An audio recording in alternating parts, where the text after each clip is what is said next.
سلامونه خوږو لیدونکو، نن درته ډېره ښکلې او د پند نه ډک داستان لرم. تمه ده تر پایه یې وګورئ او زما چینل درسره سبسکرایب کړئ.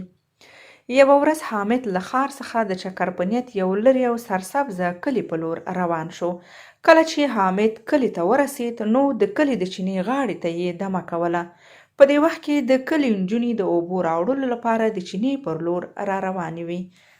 کله چې حامد د لرې واټن څخه د نجونو ډله ولیده نو ځان یې د یوې لویې ونې شاته پټ کړ تر څو چې نجونې یې ونه ګوري. حامد د نجونو په لیدو باندې مشغول شو. د حامد سوچ او پام بس یوې نجلۍ ځان ته اړولی و چې په ټولو کې ډېره ښکلې او حیاناکه وه.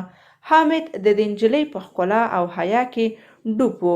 یو ساعت وروسته ټولې نجونې د کور په لور روانې شوې. حامد غوښتل چې دا نجلۍ وڅاري خو د حامد ملګری راغی او حامد مجبور شو چې له خپلو ملګرو سره یو ځای خپل چکر ووهي. څو ورځې یې په کلي کې تېرې کړې او بیرته ښار ته راستانه شول. د حامد ټول سوچ او فکر هماغه نجلۍ ته و. د هغې نجلۍ مینې یې په زړه کې ځای نیولی و.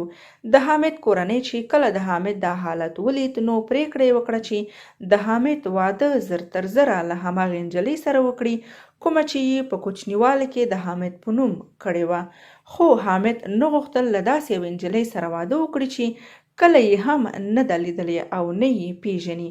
خو حامد د خپل مور او پلار د خوشحالۍ لپاره واده کولو ته غاړه کېښوده. څو ورځې وروسته حامد له خپلې کورنۍ سره هماغه کلي ته ولاړ کوم کلي کې چې حامد په هماغه ښکلې نجلۍ مین شوی و. حامد ډېر حیران و چې څه وکړي. له دې څخه یې ویره وه چې داسې نه چې هماغه نجلۍ بیا وګوري او له واده کولو څخه بیرته په شا نه شي.